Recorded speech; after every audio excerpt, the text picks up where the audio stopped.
మన రాష్ట్ర ప్రభుత్వాల్ని నడిపే కీలకమైన అధికారుల్ని అసలు ఎవరు సెలెక్ట్ చేస్తారు? ఈ నియామకాల వెనక ఉన్న సిస్టమ్ నిజంగా ఎంత పవర్ఫుల్?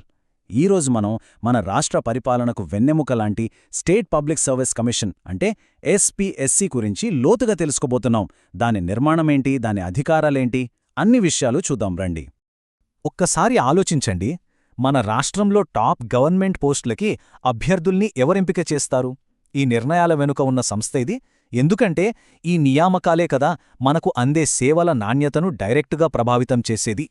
సరే, ఆ ప్రశ్నకు సమాధానమే స్టేట్ పబ్లిక్ సర్వీస్ కమిషన్.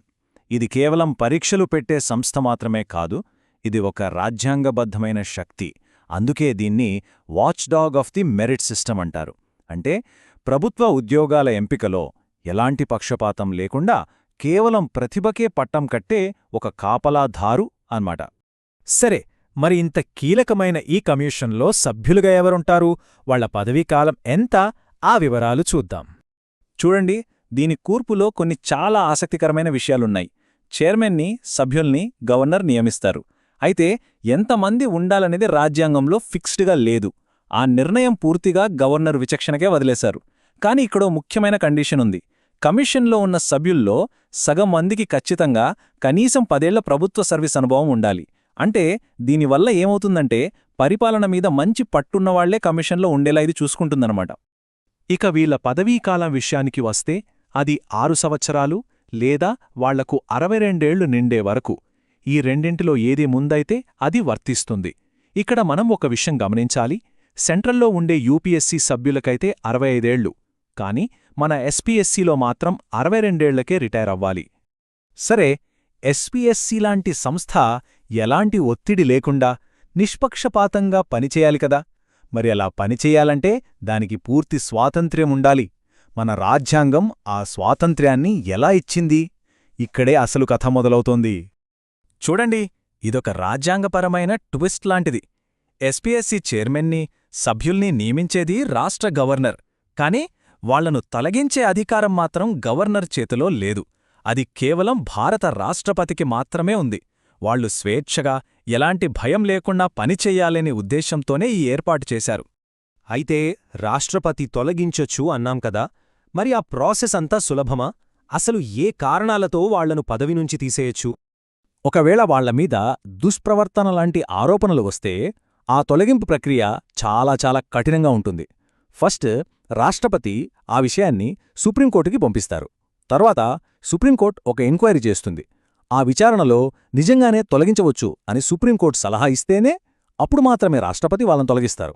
ఇక్కడ ముఖ్యమైన విషయమేంటంటే సుప్రీంకోర్టు సలహాను రాష్ట్రపతి తప్పకుండా పాటించాలి. ఈ ఎంక్వైరీ జరిగే టైంలో గవర్నర్ వాళ్ళను కేవలం సస్పెండ్ చేయొచ్చు, అంతే. ఇంత పెద్ద ప్రాసెస్ పెట్టడానికి కారణం ఒక్కటే, వాళ్లను రాజకీయ ఒత్తిళ్ల నుంచి కాపాడడం. ఇవే కాదు, వాళ్ల స్వాతంత్ర్యం కోసం ఇంకా కొన్ని రక్షణ కవచాలున్నాయి. ఒకసారి వాళ్లు అపాయింట్ అయ్యాక వాళ్ల జీతాలు, ఇతర సౌకర్యాలు తగ్గించడానికి వీల్లేదు. వాళ్ల ఖర్చులన్నీ రాష్ట్ర సంఘటిత నిధి నుంచి వస్తాయి. దీని అర్థమేంటంటే వాటికోసం అసెంబ్లీలో ఓటింగ్ అవసరం లేదు. దీనివల్ల వాళ్లకు ఆర్థిక స్వేచ్ఛ ఉంటుంది. అంతేకాదు, రిటైర్ అయ్యాక మళ్లీ ఎలాంటి ప్రభుత్వ ఉద్యోగం చెయ్యకుండా, అదే పదవిలో మళ్లీ నియమించబడకుండా కఠినమైన రూల్స్ పెట్టారు. సరే, ఇన్ని రక్షణలు, ఇంత స్వాతంత్ర్యమిచ్చారు గదా, మరి కమిషన్ అసలు ఏం చేస్తోంది? వాళ్ల పనులు, అధికారాలు ఏంటో ఇప్పుడు చూద్దాం. మనందరికీ తెలిసిన విషయమే, ఎస్పీఎస్సీ చేసే మొట్టమొదటి అతి ముఖ్యమైన పని ఏంటంటే రాష్ట్ర ప్రభుత్వ ఉద్యోగాలకు పరీక్షలు పెట్టడం. మనం వినే గ్రూప్ 1, గ్రూప్ 2 లాంటి ఎగ్జామ్స్ అన్నీ ఈ కమిషనే నిర్వహిస్తుంది. అయితే కేవలం ఎగ్జామ్స్ పెట్టడమే కాదు, ఎస్పీఎస్సీ ప్రభుత్వానికి ఒక చాలా ముఖ్యమైన సలహాదారుగా కూడా పనిచేస్తుంది. అంటే రిక్రూట్మెంట్ పద్ధతులు ఎలా ఉండాలి, ప్రమోషన్లు, బదిలీలకు ఏ సూత్రాలు పాటించాలి, ప్రభుత్వ ఉద్యోగుల మీద డిసిప్లినరీ యాక్షన్ తీసుకోవాల్సి వస్తే, ఇలాంటి చాలా కీలకమైన విషయాల్లో ప్రభుత్వం ఎస్పీఎస్సీ సలహా తీసుకుంటుంది. సరే, ఇప్పద్దాకా వింటుంటే ఎస్పీసీ చాలా పవర్ఫుల్ అనిపిస్తోంది కదా. కాని దాని అధికారాలకు కొన్ని ముఖ్యమైన లిమిట్స్ కూడా ఉన్నాయి. ఈ సిస్టంలోని అస్సలైన పాయింట్ ఇదే. ఇక్కడే అసలైన ట్విస్ట్. ఎస్పీఎస్సీ ఇచ్చే ఏ సిఫారసు అయినా అది కేవలం ఒక సలహా మాత్రమే. ఆ సలహాను పాటించాలా వద్దా అనేది పూర్తిగా ప్రభుత్వ నిర్ణయం. అంటే ప్రభుత్వం వాళ్ల సలహాను పక్కన పెట్టే అధికారం కలిగి ఉంటుంది. సో ఆలోచించండి. ఒకవైపు రాజ్యాంగపరమైన రక్షణలతో ఎంతో స్వతంత్రంగా పనిచేసే ఒక శక్తివంతమైన సంస్థ మనకుంది. కాని అదే సమయంలో దాని పాత్ర కేవలం సలహా ఇవ్వడానికే పరిమితం. దాని మాట వినాల్సిన అవసరం ప్రభుత్వానికి లేదు. ఇదే ఎస్పీఎస్సీ అధికారంలో ఉన్న అతిపెద్ద పరిమితి. ఇది మాత్రమే కాదు, కొన్ని విషయాల్లో అయితే ఎస్పీఎస్సీని కనీసం సంప్రదించాల్సిన అవసరం కూడా ప్రభుత్వానికి లేదు. ఉదాహరణకి, వెనకబడిన వర్గాలకు రిజర్వేషన్లు ఇచ్చే విషయంలో గాని, షెడ్యూల్డ్ కులాలు, తెగల క్లెయిమ్స్ విషయంలో గాని ప్రభుత్వం ఎస్పీఎస్సీ సలహా తీసుకోదు. అంతేగాదు, గవర్నర్ తలచుకుంటే ఏవైనా పోస్టులను ఎస్పీఎస్సీ పరిధి నుంచి తీసేయొచ్చు కూడా. చివరగా ఒక్కసారి ఈ పట్టికను చూస్తే మనకొక క్లారిటీ వస్తుంది. మన దేశంలోని వేర్వేరు పబ్లిక్ సర్వీస్ కమిషన్ల మధ్య తేడాలేంటో చూడండి. ఎస్పీఎస్సీ, యూపీఎస్సీ రెండూ రాజ్యాంగం ద్వారా ఏర్పడ్డాయి. కాని కొన్ని రాష్ట్రాల కోసం ఏర్పాటుచేసే జాయింట్ కమిషన్ అంటే జేఎస్పీఎస్సీ పార్లమెంట్ చట్టం ద్వారా ఏర్పడుతుంది.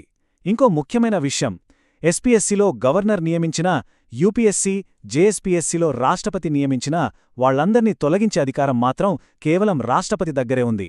ఇది చాలా ముఖ్యమైన పాయింట్. సో ఇదంతా చూశాక మన ముందు ఒక పెద్ద ప్రశ్న నిలుస్తుంది. ప్రభుత్వ నియామకాల్లో ఫైనల్ డెసిషన్ ఎవరిది కావాలి? కేవలం ప్రతిభను మాత్రమే చూసే ఒక నిపుణుల కమిషన్ సలహాకు విలువివ్వాలా? లేదంటే ప్రజలు ఎన్నుకున్న ప్రభుత్వానికే ఆ పూర్తి అధికారం ఉండాలా? మెరిట్ ముఖ్యమా లేక ప్రజల తీర్పు ముఖ్యమా? దీని గురించి ఒక్కసారి ఆలోచించండి.